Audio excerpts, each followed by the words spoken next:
अवघ्या काही तासांमध्ये गुन्हा उघड झालाय। सोनं व रोख रक्कम हस्तगत करण्यात आली आहे। भद्रावती पोलिसांच्या जाळ्यात आरोपी सापडलाय।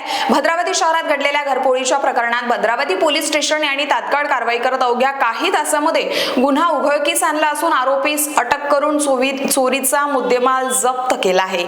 पोलीस सूत्रांकडून मिळालेल्या माहितीनुसार 19 डिसेंबर रोजी फिर्यादी तनुज अनिल पंडिले वय 30 व्यवसाय ठेकेदारी राहणार भद्रावती यांनी पोलीस ठाण्यात तक्रार दिली होती। तर 18 डिसेंबर रोजी ते कुटुंबासह यवतमाळ येथे लग्नासाठी गेले होते। रात्री सुमारे 8 वाजता घरी परतल्यानंतर त्यांच्या बंद घरातून एक सोन्याचं ब्रासलेट व पर्स मधील 3,50,000 रुपये चोरीस गेल्याचे निदर्शनास आले आहे।